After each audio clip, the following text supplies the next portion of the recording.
Hello and welcome to my new video. Today I want to make a few experiments with the color printing. Let's prepare my chemistry and the fresh water and start preparation to the printing. Because it's already autumn but I still don't really have a time to develop my film, I will use my previous collection of negatives. I want to find some autumn shots and also I want to make a lot of experiments with these frames. Before loading negative, I usually clean up everything with my air blower, and today we're printing from Portra 400. Sometimes I also clean up my focus finder to get a little bit better picture because it's always standing on my table and sometimes it's collecting dust. And to adjust to the perfect focus, you need to move back and forward this focus and lens. And if you see perfectly sharp splitting window, it means you're in focus on the ground. And when everything is matched, on a fully open aperture, you can take a look on the grain or clouds of ink on your negative.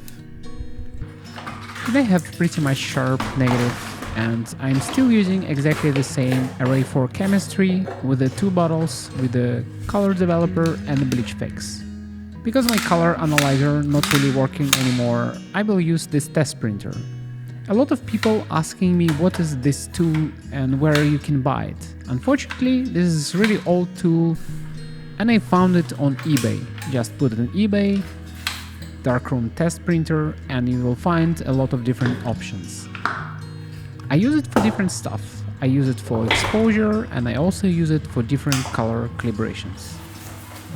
Usually I start with the F11 and make rendition from 6 seconds with the 2 seconds interval, and after it I proceed with the development with the 45 seconds with the color developer and continue with the bleach fix for 45 seconds and around 1 meter of wash.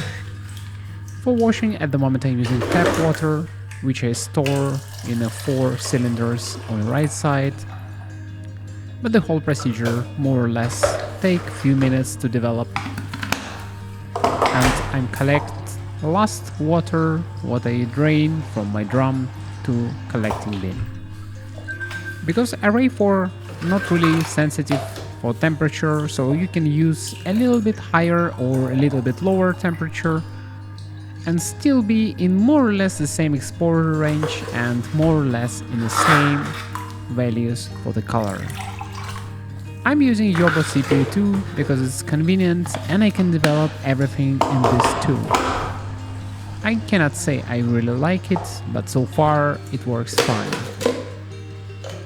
And let's check our initial result of the tests. And as you can see, my shadows became completely blue and it means I need to make new chemistry. I'm using Adox Array 4 kit with a part A and part B, and for each I need a 1:4 dilution, and it means 100 ml of solution and 400 ml of water. And because we're not in a chemistry lab, you need to put 100 ml and 4 times the same volume as you prepared before. In reality, it's greatly increased in accuracy of volume, but for this type of chemistry, it's not really important. Because ratio is already pre-mixed, you kind of good to go, and if you even miss some volume or dilute it a little bit more, you test print anyway and you can adjust a little bit with your exposure time.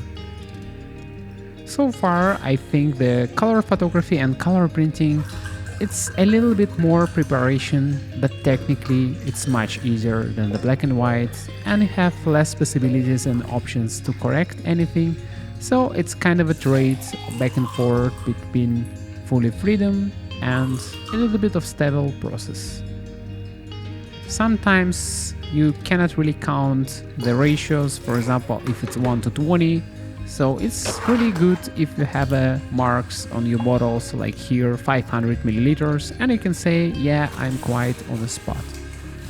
So once again, this is before, and as you can see, it's quite bluish in the shadow, and I tape everything in my lab book and I'm starting adjusting from there, and I just make a mark on a date when I create the new chemical bottles and mixing them up for the first time.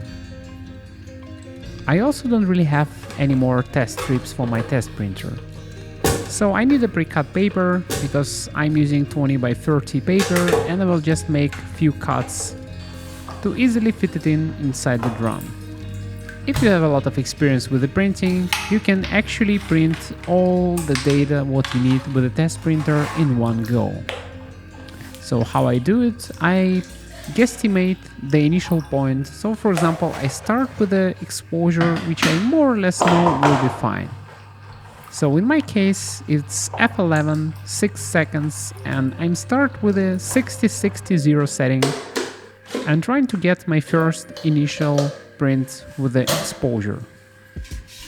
On the first test print, you probably will find something more or less close enough to exposure what you want to get.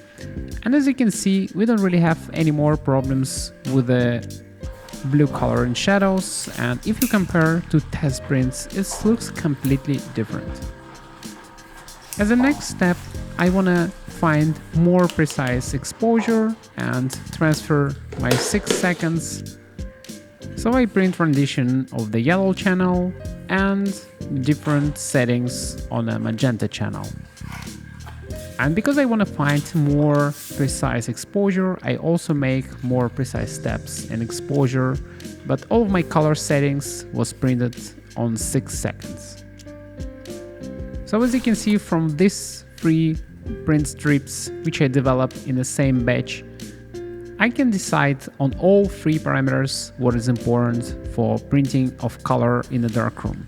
I have exposure, I have a yellow channel, and I have magenta channel. And because all of my chemistry is reusable and I have a lot of paper, which is exactly the same, all of my settings will be more or less stable for next prints.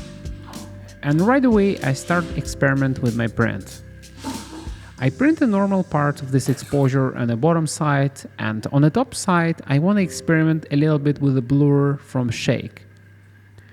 What I mean by that, as you can see, top portion have this autumn vibe, and it's a little bit looks like a fog. And to create that effect, I just shake my print under the lights, and in the same time I can create different patterns on my printing. It's not really easy to replicate, and at the same time I just never tried before, so let's try it now. So the first idea was to move both of the things in the same time, but on the first print what I make, I don't really see the big deviations and big changes in sharpness and big changes in the trees on top. And I try to make decision why it's happening, and I just realized you have much higher sensitivity and much higher underexposure variance than overexposure. So it means all the structural things, what happens with the picture happens in the first seconds, and the last seconds it's not so important, and your overexposure also not really important in the overall picture. You're probably fogging a little bit of base layer, but it's not so critical for sharpness. And this is actually difference if you shake on the beginning and if you shake in the end. So if you shake in the end, as you can see on this picture, you just have a double exposure, but everything looks more or less sharp and you don't really have big deviations. And the next print I want to experiment with, I will shake in the beginning and just keep the next seconds completely still. But I want to create this type of look on the top sides of the trees. So as you can see, I tried the first print, it looks normal, it looks more or less fine. It's not really vibrant, but as you can imagine, this is really how the scene looks like. It's a bit moody, dark weather without sun. So the next print, it's a little bit more interesting, and idea behind it not really works, and I just have an overexposure, and for some reason I have a strange tint from the left to the right on this print. Maybe it's just a negative and it was developed not really perfectly. for example, one corner of the enlarger have a little bit different tint from the mixing head.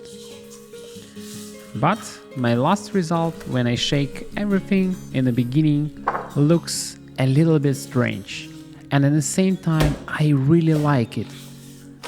This print have some kind of a magic 3D pop, and even here on the video you can see the difference between both of them. Yes, it's only 2 seconds difference, and on the left one everything is more or less sharp, but on the right one, when you shake it in the beginning, everything is completely shaked up. You don't really have density in the same spots, so the picture looks a little bit brighter than the left one. And this is quite interesting, and I really like the result. I don't know what is catching about it, but it definitely works for my eye.